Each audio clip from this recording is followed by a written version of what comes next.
My husband demanded we be brutally honest with each other. Challenge accepted. My husband Giorgio discovered a podcast about radical honesty in relationships and decided he was going to make it his entire personality. We need to start being completely honest with each other about everything because that's what mature couples do, he announced during dinner. I told him we were already honest with each other about the important things and that others things were better left unsaid. In reality, I know our marriage only worked at all because I knew how to bite my tongue. But he said, that's exactly the kind of toxic positivity that destroys marriages because you're prioritizing comfort over authentic connection. I tried to explain that he was actually pretty sensitive and might not like complete honesty as much as he thought he would. He got offended and said I was infantilizing him by suggesting he couldn't handle the truth about anything, then accused me of already hiding things from him, which proved we needed this policy. For 3 days, he kept bringing it up every time we talked, saying I must not trust him enough to be vulnerable or that I was emotionally immature for wanting to maintain boundaries in our marriage. He bought 5 books about radical honesty and left them around the house with specific pages bookmarked, then played podcast episodes at full volume while following me from room to room. Fine, you want brutal honesty?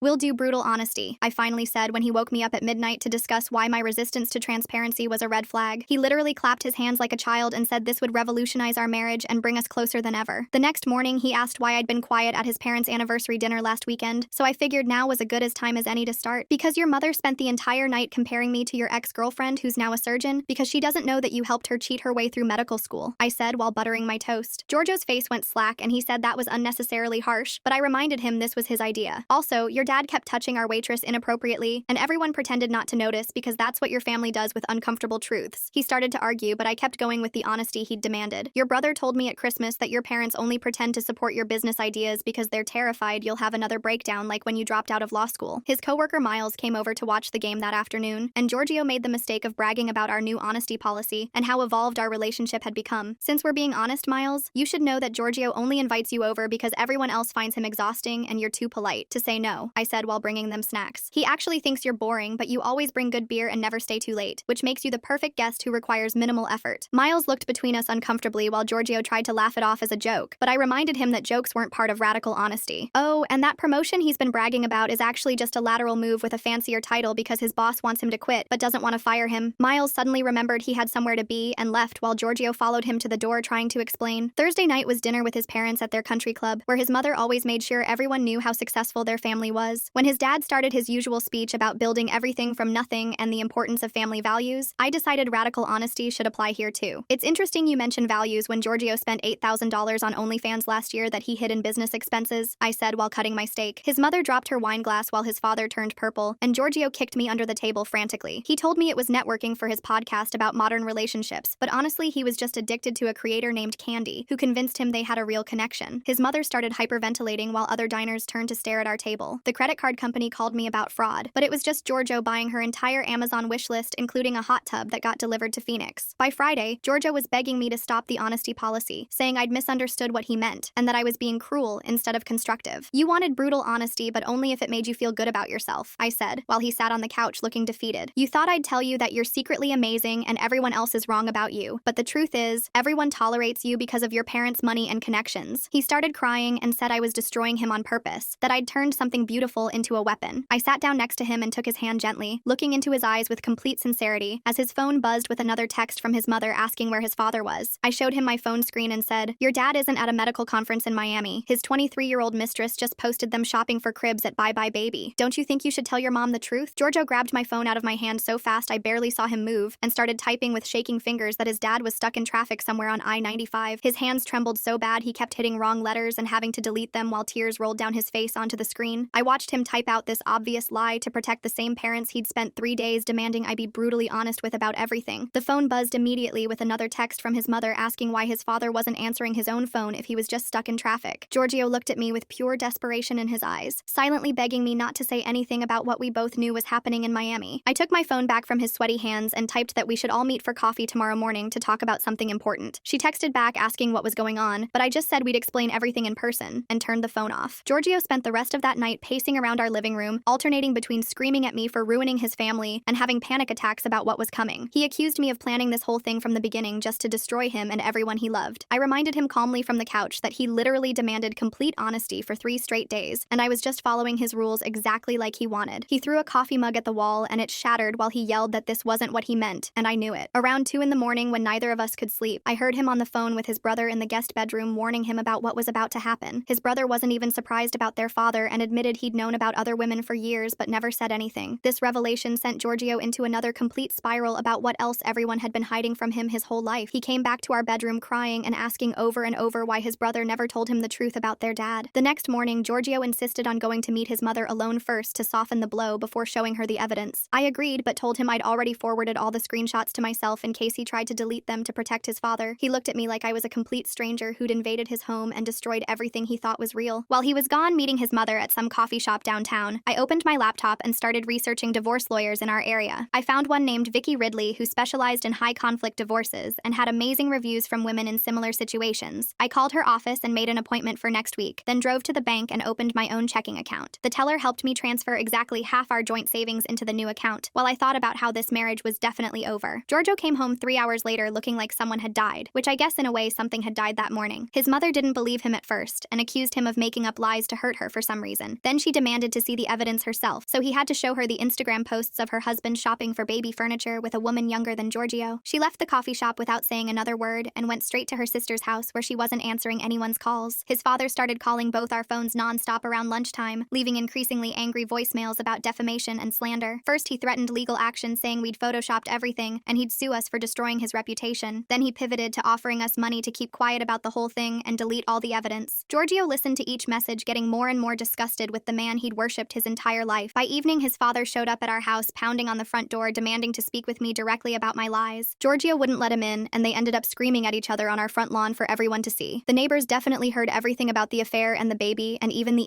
$8,000 on OnlyFans. His father called me a vindictive bitch who'd poisoned his son against him, and Giorgio actually defended me for once. I wonder why Giorgio thought this radical honesty thing would work differently than it did. He seems genuinely shocked that his wife knew all these secrets about his family and spending habits. They almost got into a physical fight before his father finally drove away, threatening to cut Giorgio out of his will completely. After his father left, I went online and booked an emergency appointment with a therapist named Tess Say for both of us. Giorgio agreed to go only because he was desperate for someone to tell him how to fix this mess and save his family. I agreed to go because I needed to understand why I'd stayed quiet for so long about all these terrible truths. The next morning, Miles started texting Giorgio's phone over and over while we sat at the kitchen table in silence. I could see the messages piling up asking if everything was okay and why Giorgio hadn't shown up for work or answered any calls for 2 days. Giorgio pushed his phone across the table and asked me to text Miles back that he was sick with the flu. I shook my head and reminded him that lying wasn't part of radical honesty, even if it was to protect his job. He grabbed his phone and threw it hard against the wall where it shattered into pieces. The silence lasted about 10 minutes before my own phone started ringing with his mother's name on the screen. She didn't even say hello before demanding to know everything about the OnlyFans situation and asking if I had proof of what I'd said at the country club. I pulled up 3 years worth of credit card statements on my laptop while she waited on the phone. Each charge to OnlyFans was highlighted in yellow, along with the Amazon purchases and wire transfers to someone named Candy in Phoenix. I emailed her the entire folder of statements plus screenshots of the transactions that Giorgio had tried to hide as business expenses. She hung up without saying goodbye. 3 days later, we were sitting in Tessa's office for our first therapy appointment that I'd booked. The waiting room smelled like vanilla candles and had those white noise machines that were supposed to be calming, but just made me more anxious. Giorgio spent the first 20 minutes telling Tess how I'd turned into someone cruel and vindictive who was destroying his family on purpose. He said I'd weaponized honesty to hurt everyone around him and that I was clearly having some kind of mental breakdown. Tess listened without interrupting, then asked him to explain why he'd wanted radical honesty in the first place. He stumbled over his words trying to explain about the podcast and how successful couples communicate, but couldn't give any real reason beyond saying it seemed like the mature thing to do. She asked him what he thought honesty meant, and he said telling the truth to build trust and connection. Then she asked him why he'd only wanted honesty when he thought it would benefit him. His face turned red and he started arguing that wasn't true, but Tess stayed calm and pointed out that he'd demanded honesty when I was comfortable with boundaries. She said he'd used the concept as a weapon first by making me feel guilty for wanting privacy in our marriage. Then she asked why he thought he could handle brutal truths when he'd had a complete breakdown just from the stress of law school 8 years ago. That's when he stood up and stormed out of the session, slamming the door so hard the certificates on the wall shook. I stayed in my chair while Tess watched him leave, then turned back to me with a small smile. She said we could continue the session just the two of us if I wanted. For the next 40 minutes, I told her everything, including things I'd never told Giorgio, like how exhausted I was from managing his emotions every single day. I told her about the time he'd thrown a plate at the wall because his boss criticized his presentation, and I had to calm him down for 3 hours. I told her about Christmas when his brother pulled me aside to warn me that Giorgio had these episodes his whole life. I told her how I'd learned to predict his moods and head off his tantrums by carefully managing what information he received and when. Tess validated that I wasn't crazy for finally snapping after years of walking on eggshells. She said what I'd done might seem extreme, but it was a natural response to being pushed past my breaking point. We scheduled individual sessions for me going forward every Tuesday morning. When I got home, Giorgio was passed out on the couch surrounded by empty beer bottles. The landline was ringing and the caller ID showed it was Arnie from Giorgio's office. I picked up and Arnie immediately asked if everything was all right because Giorgio hadn't shown up for 3 days and wasn't returning anyone's calls. I told him Giorgio was dealing with a family emergency, which was technically true even if Giorgio had caused it himself. Arnie sounded concerned, but then mentioned that several clients had been complaining about Giorgio's work quality for months. He said Giorgio had missed deadlines and showed up to meetings unprepared or sometimes drunk. I thanked him for calling and said Giorgio would be in touch soon, even though I doubted that was true. My phone buzzed with a notification from Instagram, and when I opened it, my stomach dropped. The mistress had posted more photos from Miami, and this time she was wearing a massive diamond ring on her left hand. The caption said